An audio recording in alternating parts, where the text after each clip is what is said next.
Here we are, back at it again. Just doing a quick mod to the van, which is just for Starlink. It's like a pass through for Starlink. Everyone's done a pass through somehow, but this one's pretty easy. I didn't want to drill any holes in the hatches outside, so what I've done is got a piece of, this is about an inch PVC,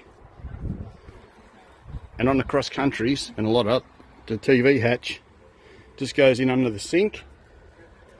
So this is still all sealed from the door, and if I want to, I'll just put a rubber bung in there or cork if I have to. That's not a big drama. I'll leave that one open at the moment.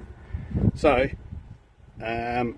we're just going to pass the cable through there, which is easy. But this cable goes up to the roof now, around there and up to the roof. But when we set up in the future, we'll be able to just plug it in, leave that plugged in there all the time like it is, poke that straight through that cord there, which goes inside the cupboard, and as you can see, it comes out there under the wheel arch. So that's just a plastic wheel arch, which is easy to cut through. And in the wheel arch now, I'm going to insert this bung. I've got a boat bung in there, so that'll just fit.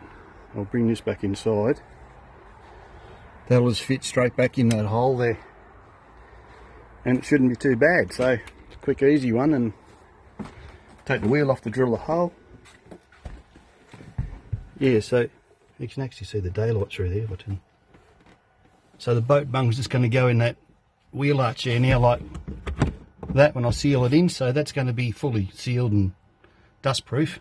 This is sealed to the outside, and we'll just drop the Starlink in there, cable straight through there, through the bung, and then we can shut the doors of the hatches properly and run the cable out the bottom of the floor here. It'll just come out near the wheel there, and I'll run it on top of the box and around there and back onto the top of the Starlink.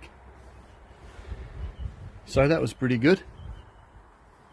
We haven't put it together yet, but it should be pretty good. And the other one is, I wanted to check on this van for ages, is on these rims, there's no hub spacer.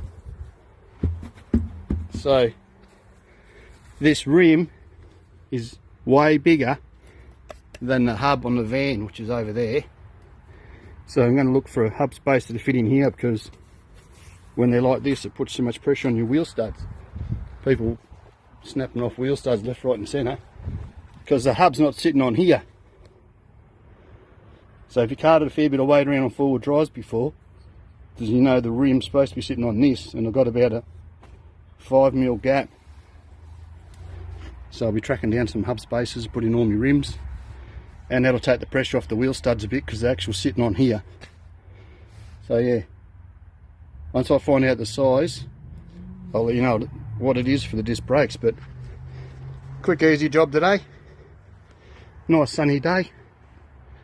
I know, about 25 degrees, so good day for doing a bit of fixing. Rightio, catch you later.